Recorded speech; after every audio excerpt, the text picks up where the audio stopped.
Okay. Okay.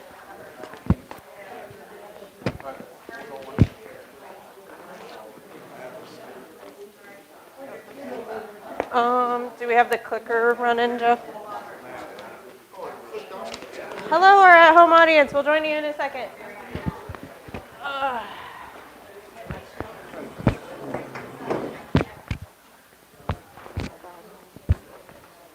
I hate it when the trackpad goes all kablooey. Let me. Okay, I'm trying to get it to start from the beginning too. That's the first slide. So. All right, but I mean, I was trying to get it into the slideshow. Oh, crap. All right, let's eject his thing. Oh.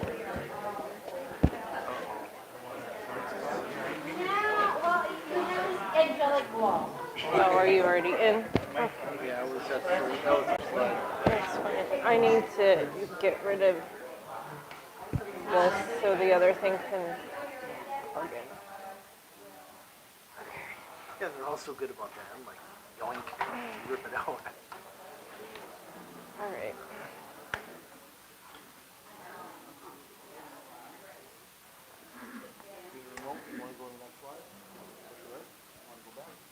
Okay. Dude, you were messing with it while I was spinning it. That's all right.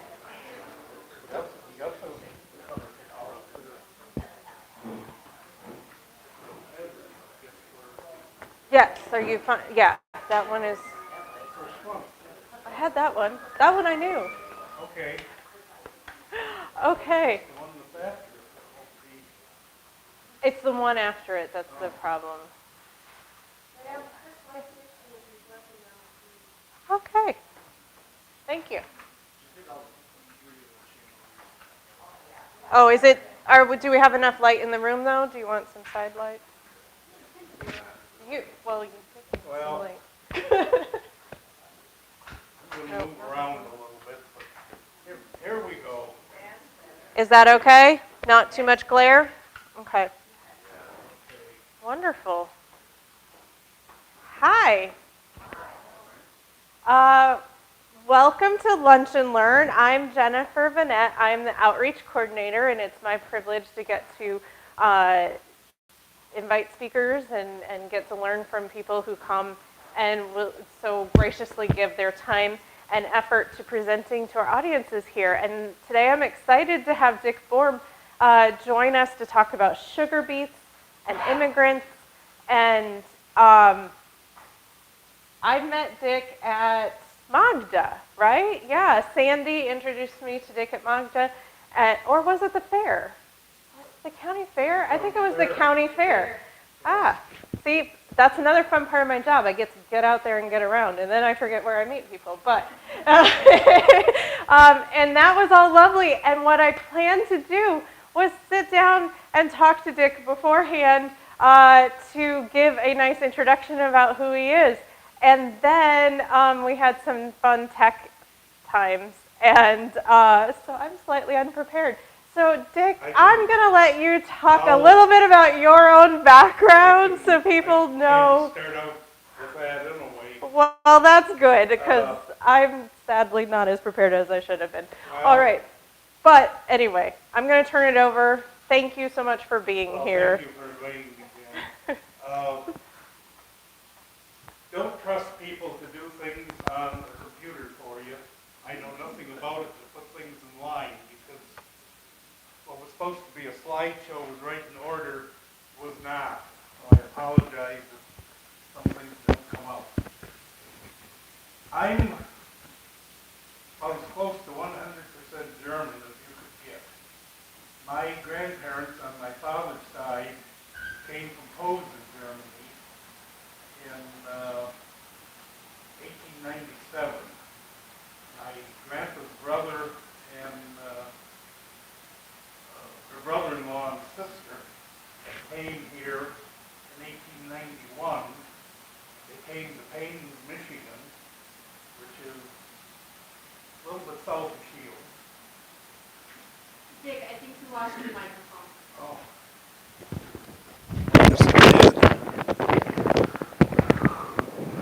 Okay, hopefully it'll stay there now. Can they hear me? Okay. They came to Paynes, Michigan. That's a little bit south of Shields. I live on Dutch Road. And Grandpa came to a farm in 1897 in October that was just down the road from his sister and brother-in-law. In the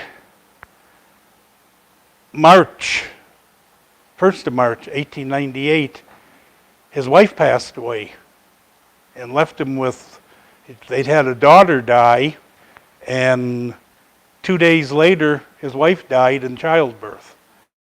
And he had 3 kids, and he sent back to Germany. And in September of 1898, my grandmother came here to take care of the kids and married my grandpa. So my mother was actually a mail-order bride. The sugar beet industry, the German farmers raised them over in Germany. There was quite an industry there. And some of them brought a little seed when they came here. And yeah, they'd grow. It's really rich soil. Michigan State had done a little, Michigan Agricultural College at the time had done a little experiments with them, and yeah, they could raise them. And people asked me, well, if they tried a few of them here and there, what did they do with them? Because it takes equipment to process to get the sugar out of them. Well, back then they would use a lot of this for livestock feed, the root crops. And the lady I was talking to Sunday, and I knew this too, it said, and the milk tastes terrible when you fed them milk cows. Well, I milked cows for many years, and we did, when my uncle would take the headlands out, sometimes we'd get the tops and stuff. If you fed them to milk cows, you wanted to feed them right after, small amount right after you got done milking, and within an hour take them away from them, because you'd really get a flavor in the milk from them. About 1890, the lumbering was pretty well gone here.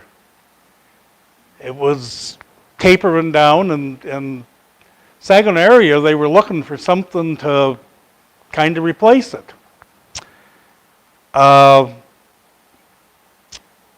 Sugar beets was something that, I gotta back down here.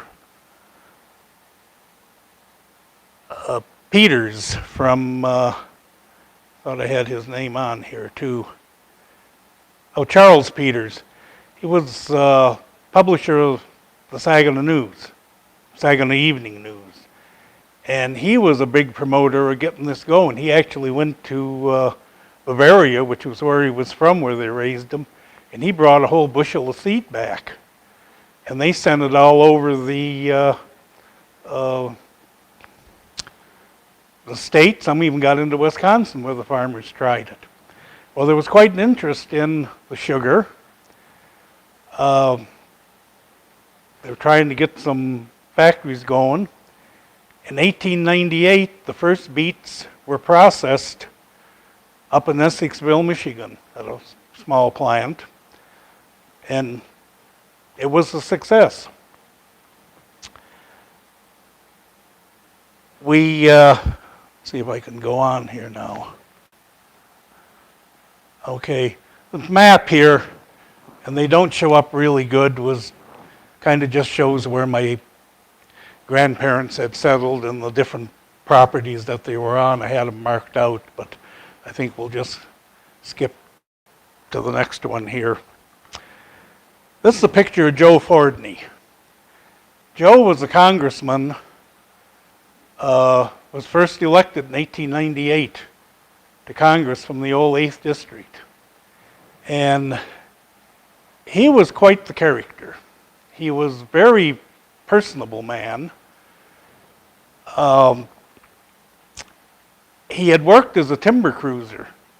We'd go out and actually look at tracts of timber and estimate the amount of lumber that was there, and he made a fortune doing that. By all accounts, he only had about maybe 3 months of schooling, if that. He was all self-taught, but like I say, he was a genius, and he was for mathematical stuff. And 1898, he gets himself elected to Congress. When he got into Congress, he made a lot of friends in Washington.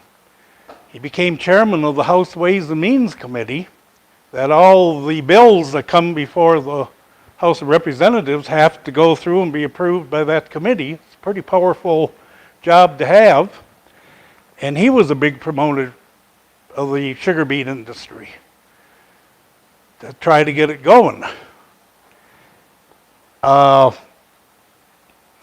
His nickname in Congress was Sugar Beet Joe. He owned a lot of property around Michigan or Saginaw area. He lived right in Saginaw, but he had a farm out by Hemlock, and looking through some old plat books, I see he even owned land out on the prairie that I'm sure they didn't have somebody farm it because he had people working for him. But my grandfather became acquainted with him when he came here because they had some property that was close to where my grandparents were, that they rented. It was woods or pasture, and they pasture cattle down there. My dad used to talk about pasturing cattle down there. 1898, they started processing beets.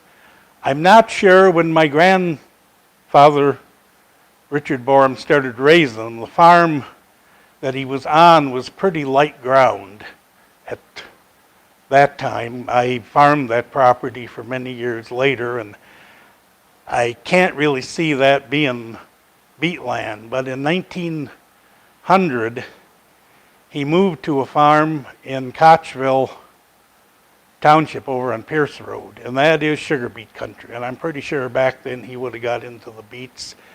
His brother-in-law that lived down the road on Dutch Road farther, the ground was a little bit heavier ground, a little bit better ground, and I know they got into beets because I always called him Uncle Walt, was actually would have been a second cousin.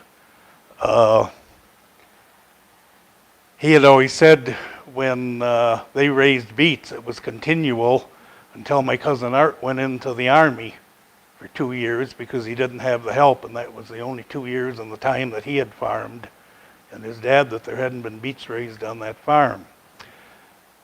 In 1901, my grandparents on my mother's side, Andrew and Mary Geringer Crum, came here from Russia.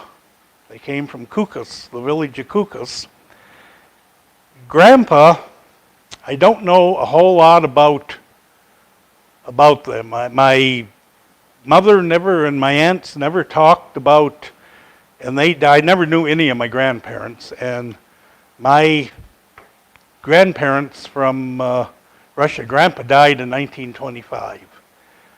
I had a question asked to me Sunday at the Germans from Russia if we ever found anything on the beet companies sponsoring people to come here. I kind of think they did. My grandfather, I know there's rumors, and we've been trying to find something, that there was flyers in Germany and different German areas that they were trying to encourage the German farmers and what to come here. But my grandpa Crum was a little different situation. His family was very well to do, but his first wife had died, and he had a couple of kids, and he married my grandmother. Now I'm just kind of reading a few things in here because that's basically what I know. Grandma had a daughter, and Grandma had never been married. And I kind of got the idea that his folks disowned him because they came here, and I'm guessing that there was a job or something because they came here They came in through Quebec, Canada, which was, what I understand, a little cheaper way to get in here. And the story always was that from my uncle that was born in Russia, that if it hadn't been for my grandmother's sister and her family, Catherine Heil, I believe was the name, that they would have starved to death because they were down in the steerage class of the ship, and they actually snuck food down to them because there wasn't any extras at all there. But they got here. They went immediately to Lincoln, Nebraska. Now, if you see if we can come to, well, we'll get to this part. Like I say, they're not in order. The map that you've got, that some of you have picked up with the map of the United States that shows where the different Germans from Russia settlements are, and it shows different beet areas. Well, all I can go by where they went was by where some of my aunts and relatives were born. Lincoln, Nebraska, that was a beet area. They went in up to Montana. They spent about 8 years or so in Montana. That was another beet area that they were in. Well then, Grandpa, he was always, from what I could understand, maybe looking for the pot of gold at the end of the rainbow. He seemed to follow the beets, but he went to Texas. Now there is a beet industry in Texas, but it didn't start until maybe around the First World, or like after the First World War. And this would have been in 1910. And there is also a Crum, Texas. I could never find any connection to Grandpa with that. As far as we ever found, he had one cousin out in California. But they went, like I say, he went to Texas. He apparently was looking at some land. They were trying to start a German colony there. And if you look on that map, there's a dot down in northern part of Texas where there was a German, Volga-Russian, Volga-German community. So I'm wondering if that would have been where they tried to settle. Well, Grandma followed a couple weeks later on the train, and Grandma got there, took one look at the town, and this was the Old West. And if that wasn't bad enough, and they were living in shacks, dirt floors, and the place was loaded with snakes. And the stories were told that Grandma could not sleep at night because these rattlesnakes would come up through the floor, and she was scared that they were going to get her babies, and she could not sleep. And she explained to my grandfather that her sister was in Michigan, and they were going to Michigan, and they came up to Bloomfield. I've got which I just found out through some of the research, I've got an aunt that's buried in the Bloomfield Cemetery. But, and eventually they ended up in Eau Gray. They had a farm, but he worked beets. When they got on that farm, they were there for a while, but his oldest son and daughter-in-law, they ended up taking the farm over, and Grandpa went back out. He lived in Sandusky, and when he passed away, he was in Merrill, Michigan, and he was still doing the beets. Now, what I was trying to show in the next group of slides here was some of the production things with the beets. And this, there was some other pictures where they're plowing with horses, and they may pop up, but this team here, they're working dragon. Reason I included that, and that picture was taken back in the mid 40s.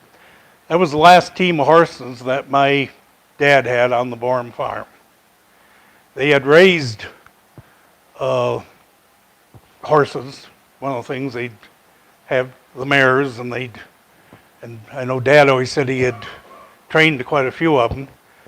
When my dad got married, about a month before he got married, they sold the lot. Like I say, that team was sold. So I never had any experience directly working with the draft horses. I always wished he would have stayed into them, but a little side story on that team. When Dad sold them, he sold them to a man named Ben Strobel. Ben Strobel was Ralph Strobel's father. And I know a lot of you would know who Ralph Strobel was and have a lot of connections with him, but I don't know why that's... I think there's some other ones. Okay, there they're showing them plowing with the horses. The picture down below is my cousin John Crum, and that was taken up in Au Gres. That's a Fordson tractor. They all died. That family, and my mother's side, there was a lot of tuberculosis. That was a epidemic or whatever back then. And my mother used to say with about a 2-year period, they had like 18 or 19 funerals in the family. She lost nieces and nephews, sisters, brother, her mother, and my mother had it. She ended up out at county hospital with the TB. And John, like I say, I never knew any of these people, but I knew my cousin William was his brother. He was the youngest son. He said his dad had died, and his mother, and his brothers, there was a George, he passed away, but he said, John, they got the crops planted.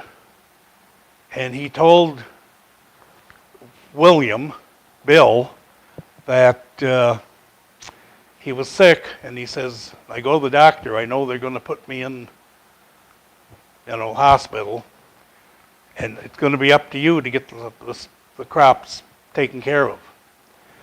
Well, Bill was 12 years old, and with help from the neighbors and whatever, he got everything done. Well, this tractor right here, he told me one time, if his brothers would have lived, he said, I'm sure they would have had a very huge, successful farm there.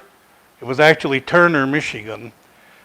And I've never verified it, but supposedly that is the first tractor that was in Turner Township that they had. I kind of wondered because I'd hear stories about, how tough everything was, but there was a Fordson tractor, and back about the time, by looking at the pictures there, that was taken, Henry Ford built these cars, but he also built tractors, and he was going to put the other tractor manufacturers out of business. He cut the cost of his tractors at one point, maybe even a little less than the cost of production. So we'll go back to okay, here they're planting the sugar beets. That was all the easy part. When you got the beets, the ground worked, and you got them planted. They're working with horses. Cultivating with horses. But we got some more cultivators, beet harvesting equipment. We're going to just sit here for a minute. When you planted these beets, they were what they called the whole burr seed. And each seed, there would be 3 to maybe 6 plants that would come up on it. And they would plant them because the equipment wasn't, I guess we could back up a little bit here to Okay, yeah, we're going to go to the, got 'em. Yeah, I'll get this stuff handled yet. The seeds were planted fairly close together, and you wanted them spaced out pretty good. Well, they'd go through and they'd call what they called blocking and thin them. They would knock so many beets out, probably with a hoe. That could also be used for weed control too, which it would be. And the next thing they did when they were thinning, my cousin George Wiegand Jr. told me back in probably the 30s, and this procedure stayed the same through 50, 60 years. When he decided he wanted nothing to do with the farm, he was about 11 years old. His mother was down in Howell at the TB hospital, and he was living with his grandparents by Flint. His dad was working at the Buick in Flint, and they were the Volga Germans, and they were working beets. And he talked about a 20-acre field that was right by Utley Townhouse.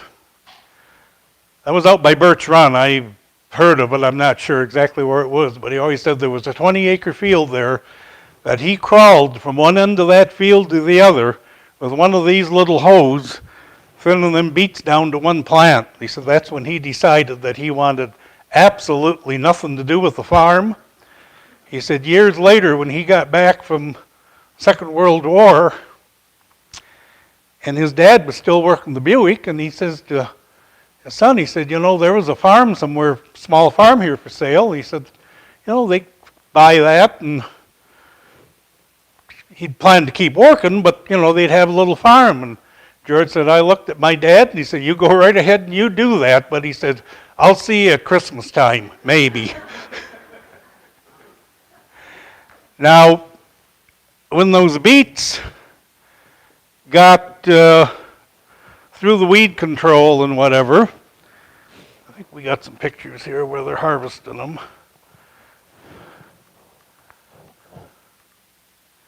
Okay, I had some pictures where you'd go through with a beet lifter. Some of them were like just like a plow on one side. There was a knife and a little shoe that would lift the beet up a little bit so you could pull it up, and they'd throw them in a pile. One we had on the Borm farm was what they called a crotch lifter. It went right under the beets and it would lift them up. But what you did, you pulled them up, you threw them in a pile, and then you'd come along, take the knife, and you top them. Now that's not good enough. I'm gonna make a good mess here for them. But they wanted them cleaned up pretty good. Company wanted them beets trimmed right down. Farmer wanted as much of that top on there they could get because that's where the sugar was. If you stop and think about looking at a pile of beets out the sugar plant, if every one of them beets had to be picked up by hand and handled 3 or 4 times to get it topped and get it in the truck and get it down there, I have no idea what the cost of a bag of sugar would be today. This picture here with the guy with the loader, I have one where they're taking the beet fork and they're throwing the beets up on the wagon or the truck. This guy's got this little loader for his truck. He must have thought he died and went to heaven when he got that. My dad used to say with the wooden wheel wagon, you had a half a load on that when you started, just because the rack was up so high. What else we got here? Okay, here they're showing, they're pulling beets, and piling them. And there's some pictures of the loader again, harvesting beets and unloading them. It's a little close up of topping beets. This picture down below here is my mother on that end, and my Aunt Mary. That's up by All Gray, where they were working in the beets, and my mother's sitting on a pile of beets where they're hoeing them and whatever. The picture on top, they're loading, filling the barrels of sugar, whatever, at the sugar plant. Let's see, where are we now? Okay, this shows the different, oh, that's a nice picture, showing the different Volga settlements. But you can see where they were from up in Canada, and they pretty much spread out all over the country. Okay. This is getting in the 30s. They were getting some mechanization going. That right there would lift them, wouldn't top them, but they would cut and lift, and they could windrow them, or they could shut that tube off, and they could pile them. They could move that, so they got the beets a little closer together, and it saved you pulling them up and throwing them in a pile. This right here, this top picture, is the German prisoners of war. Back in the Second World War time, they brought some of them over here, and they were housed out Tri-City Airport. There were also some, I believe, housed out at Monitor Sugar Company, Bay City. They worked there. Pardon? Carroll, yeah. Well, there was quite a group of them. I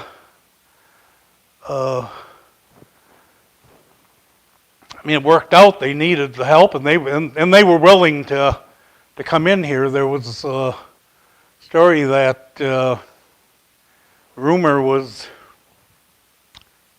out there that the war was ending, and these prisoners of war were going to be sent to Russia. And one of the prisoners actually killed himself, rather than just on account of that rumor. See where we are here with. Okay, this picture here is the Saginaw Sugar Company that was down on Jefferson and Rust. I'm thinking it's probably early 30s. I'm going by the trucks and the team of horses. The wagon, it is on rubber tires. All these smaller companies kind of went together, and it ended up being the Michigan Sugar. Monitor Sugar took a lot of the companies over. If you look at, we'll back up here, your map of Michigan and factory locations in 1909. There's sugar factories, and it shows where sugar beets were raised. Well, the most of it was the Thumb and the Saginaw Valley. But there were sugar beets raised all over. There's even a factory up there in the Upper Peninsula, down in the, I believe that's the Garden Peninsula down there. And a lot of these smaller plants, I mean, they were taken over by Michigan Sugar, and they were consolidated. Monitor took a lot of them over to the Monitor Sugar Company was the German-American Sugar Company. I had the privilege, in my lifetime, I've had my privilege of being involved with 4 things that are been around for over 100 years. The Borm Farm, which present location dates back to 1904. The Monitor Sugar Company, and I was there for the 100th celebration of the anniversary of that. When we got merged into the Michigan Sugar, we had another 100-year celebration with Michigan Sugar. And I've been involved with Saginaw Fair for many years. And we've had this coming year will be our 110th fair out in Chesapeake. Some story with the Monitor sugar. It was German-American Sugar Company. In the 1930s, it was up for sale.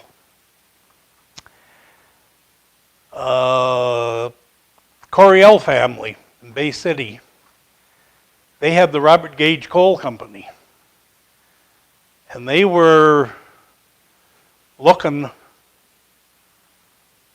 for something to get into. The coal in Michigan had an excellent safety record in the coal mines. But the coal in Michigan, the vein of coal was not all that, I don't know how to say, if I say big, it was, but not that wide in some places, deep or whatever in some places. And it was not a very good grade of coal. It was very high in sulfur.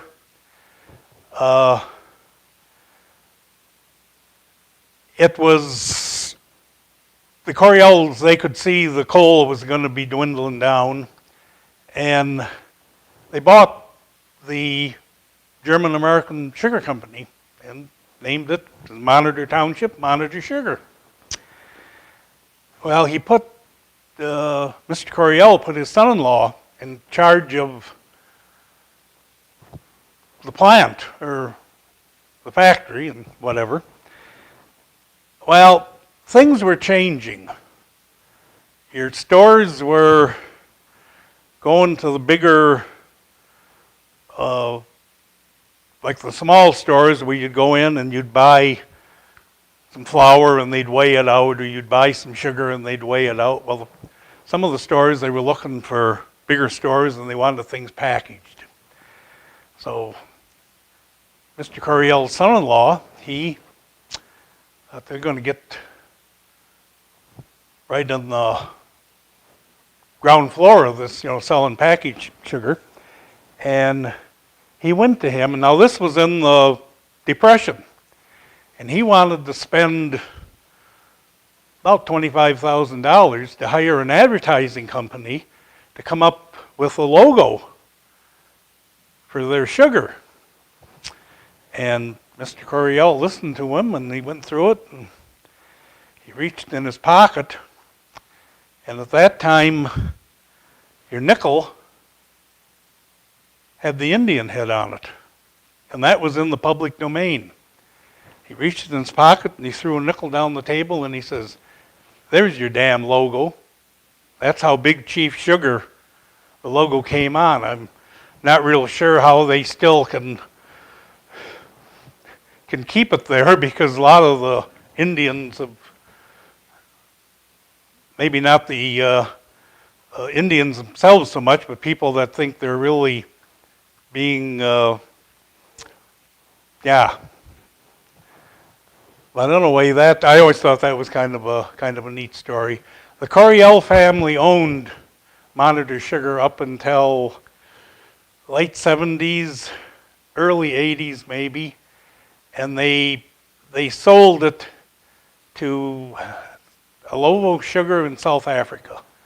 And when I worked there, it was a South African company. They stuck a whole lot of money in that plant up there in Bay City, greatly expanded it, and finally the South African company said enough is enough. They were going to put it up for sale, and Michigan Sugar had already gone to this co-op thing where the farmers had bought it out, and they had a choice. Either they could find somebody else to buy it, or it was going to be gone. Well, they talked about setting a corporation up, and they decided that they would just merge it in with Michigan Sugar, and that's how we ended up with the one sugar plant. We're going to go back here to, okay. First tractor on the Borm farm was a 1020 McCormick Deering. My grandfather had rented a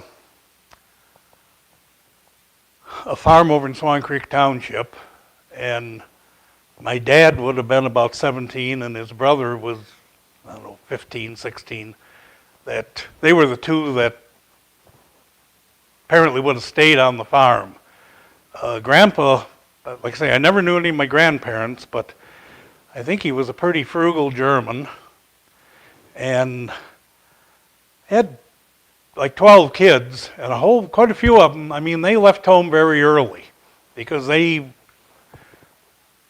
wouldn't put up with a lot of stuff. And I think he liked to, from what I have heard from older cousins and stuff, Grandpa, it was his way or the highway. And my cousin that got along with him the best would argue with him from morning till night. But he actually lived there with him at one point. I think he liked people that would stand up to him. But anyway, they rented this farm in 1926, and it was pretty heavy ground. And they farmed it for 3 years. And of course, they'd been raising beets. And they finally bought a tractor to do the heavy work with, because my dad always says that land over there was good land, but it was awful hard on the horses. Well, they had that. Go to the next one. 1929, they bought that 1020 McCormick Dairy. By 1939, the tractor was going to need some major attention. It basically was wore out. Say with a little 2-plow tractor farming 300 and some acres, they must, even with 6 teams, 4 to 6 teams of horses, they must have run that thing day and night. Well, they decided that my dad and my uncle, they were taking over more of the farm, and they wanted to buy a tractor. Grandpa was, kind of releasing some of the authority to them. Grandpa had about 3 things he believed in. One was the Lutheran Church, the other one was the Republican Party, and the third thing was International Harvester or McCormick Dairying Farm Machinery. Well, this Massey Harris 101 Special, they were really, my dad and my uncle were really sold on that. There was a 6-cylinder motor in that. It was Chrysler industrial engine. That's the first tractor that came out with electric start, because the Chrysler engine had on standard equipment.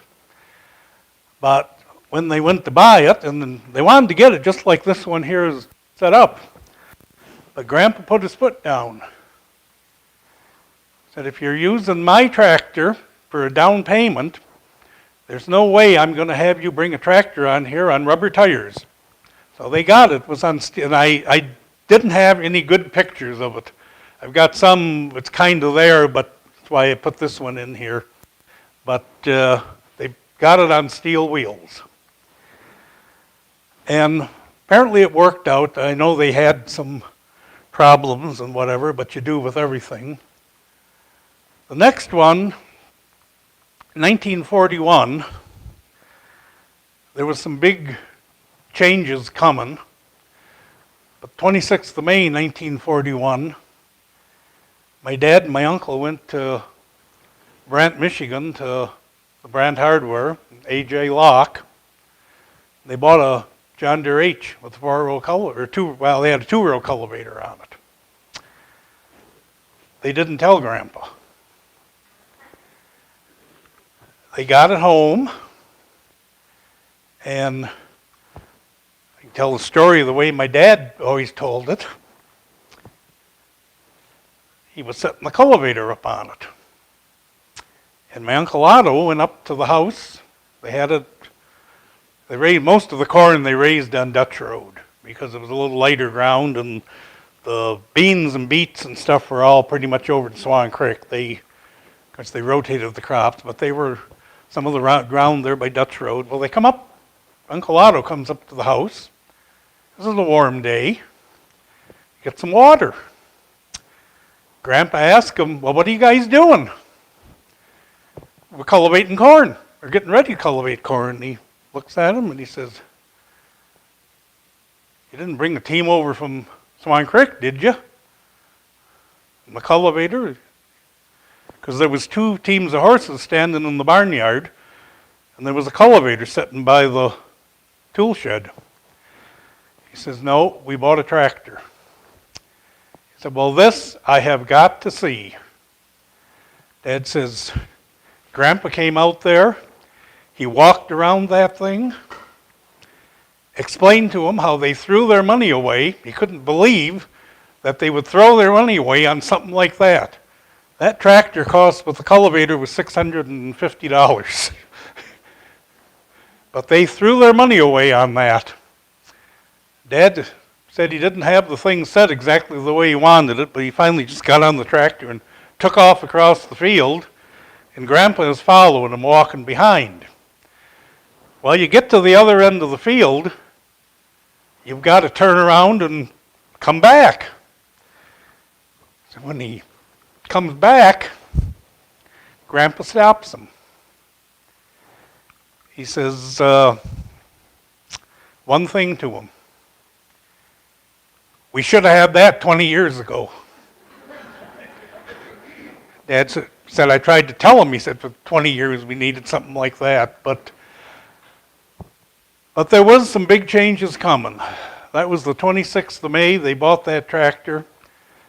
The 26th of September, my Uncle Otto got killed in a car accident. And my dad they got the crops off. 1942, he attempted to work both farms. They got through it, but the war had started. And like Dad said, all the good help was gone. He said back in the 30s, if they needed some help for anything, he'd go down to the corner, and if you needed 2 or 3 guys, he'd come back with 8 of them. And they all said they didn't care. You don't have to pay us. You guys feed good.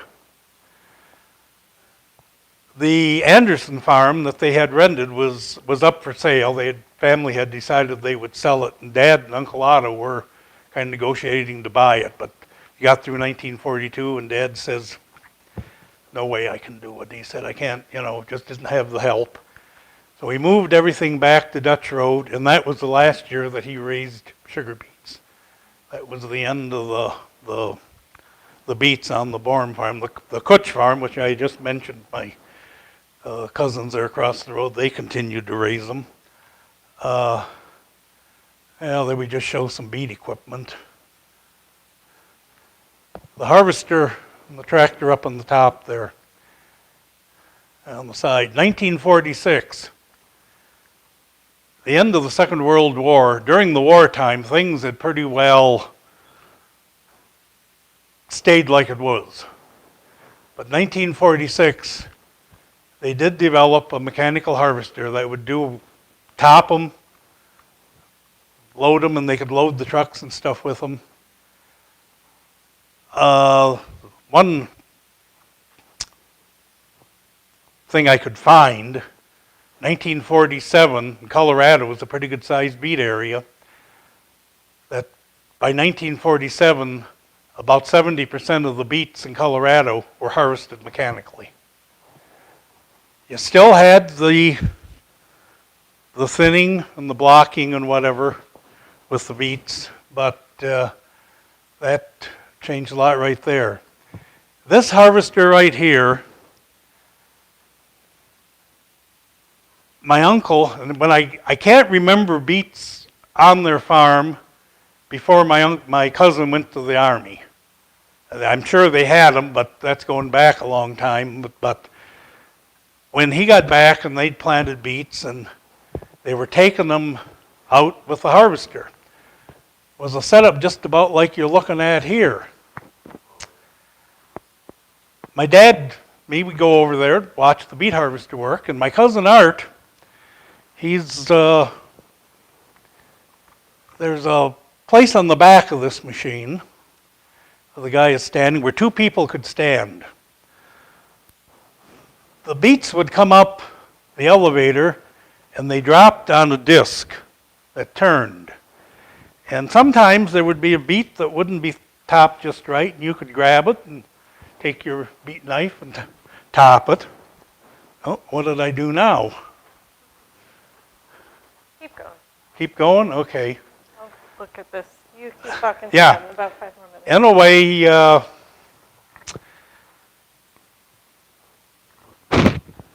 over there, they were sometimes if the beets were wilted like the ones I've got here are, they wouldn't top them real good.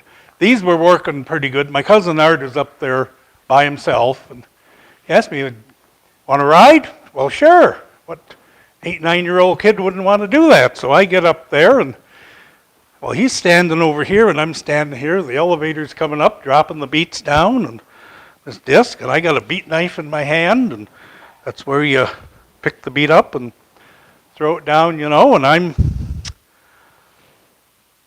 well, when that thing got going, and this had a little loamy sand ground, I was about at the right height where the dirt was hitting me right here.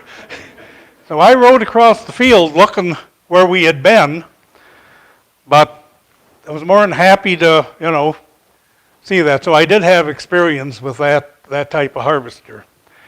The next couple things I'm going to talk about, because you're Not to interrupt, but maybe just like last thoughts because it's nearly 1. okay. Well, we'll get into this. The thinning and blocking, 1956, they came out with what they call the segmented beet seed, where you got pretty much one plant out of each seed, and they could space them out. And that really eased the labor with it. And about 1960, we're getting in some chemical weed control. The chemicals did not work that great with the beets. I mean, they did, because you plant them early, and your cool weather, damp weather, you want a little warmer weather for chemicals to really work. But it was helping, and as we went along, they got into the mid-90s, and they got into the Roundup, and the yields have just gone up tremendously. It's hard to believe they get the amount of beets they do off an acre. Last thoughts, this industry took government, and it took some investors to build that thing, but it took the Germans, the Volga Dutch that were willing to work and did work to come over and really make this all come together to get this industry going. So I hope that wasn't too split up or whatever for everybody, but I think that was fascinating, right? Thank you.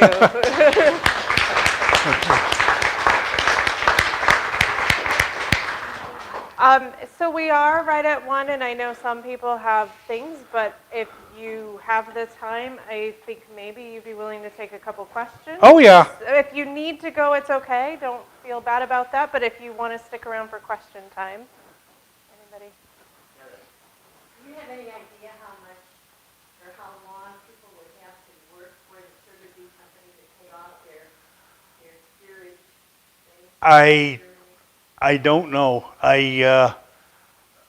That's some research that we should try to find out. But like I say, when you go back 100 and some years, like with my grandfather, just thinking about the way everything was, I'm